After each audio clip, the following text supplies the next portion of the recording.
اچھا مفتی صاحب، وہ جو آپ نے روایت پیش کی ہے، مسند احمد کا بھی حوالہ دیا ہے اور اسی طرح صحیح مسلم سے بھی آپ نے حوالہ دیا ہے کہ نبی علیہ السلام نے فرمایا کہ دین اس وقت تک قائم رہے گا جب تک 12 خلفاء یا 12 حکمران نہ آ جائیں۔ تو مرزا صاحب اس کے جواب میں کہتے ہیں کہ وہ تو قیامت تک آنے والے ہوں گے، یعنی قیامت تک وہ خلفاء آئیں گے۔ تو اس کا آپ کے پاس کیا جواب ہے؟ ان خلیفوں سے مراد کون ہے وہ سن لیں۔ صحیح مسلم انٹرنیشنل نمبر کے مطابق 4711، آپ صلی اللہ علیہ وسلم نے فرمایا یہ دین قیامت تک قائم رہے گا اور ان پر 12 خلیفے ہوں گے۔ قیامت تک 12 خلیفے ہوں گے، وہ پہلے میرے دور میں 12 پورے نہیں ہو جانے، قیامت تک دین رہے گا قائم اور ان پر 12 خلیفے آئیں گے اور وہ سب قریش سے ہوں گے۔ یہ مرزا صاحب کی جہالت ہے یا جان بوجھ کر وہ کتاب و سنت کا معنی بدلنا چاہتے ہیں؟ اگر وہ صرف، ویسے تو یہ 20 روایات ہیں، اگر وہ صرف صحیح مسلم کی احادیث کے الفاظ کو پڑھ لینا جی تو ان کو سمجھ آ جائے، لیکن ان کو سمجھ اس وجہ سے نہیں آئی کہ وہ عربی نہیں جانتے۔ اب چھوٹے سے ایک لفظ پر آپ غور کر لیں، یہ جو میں نے آپ کو حوالے دیے ہیں 4705، 4706، 4707، 4708، 4709، 4710، ان تمام کے اندر ایک قدر مشترک ہے سوائے 4707 کے کہ لا یزالو، لا یزالو ہمیشہ رہیں گے۔ لا یزالو کا معنی مسلسل ہوتا ہے، تو جب مسلسل 12 خلفاء ہوں گے تو قیامت تک کیسے آ گیا؟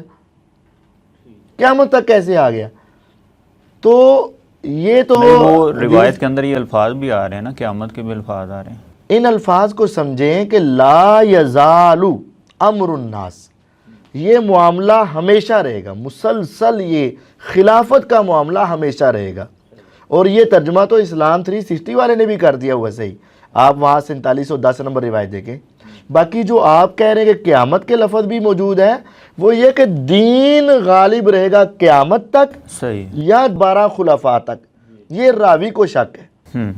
یعنی یہ نہیں آیا کہ 12 خلفاء قیامت تک آئیں گے، یہ نہیں ہے، یعنی دین کی بات ہے۔ وہ بات یہ ہے کہ دین 12 خلفاء تک قائم رہے گا یا دین قیامت تک قائم رہے گا۔ ٹھیک ہے۔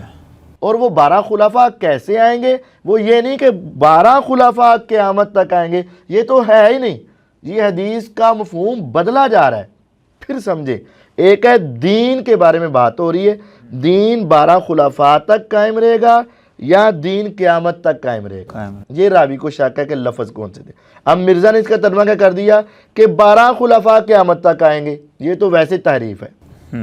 اور پھر جو راوی کو شک ہوا کہ دین 12 خلفاء تک قائم رہے گا یا دین قیامت تک قائم رہے گا، یہ ہوا شک۔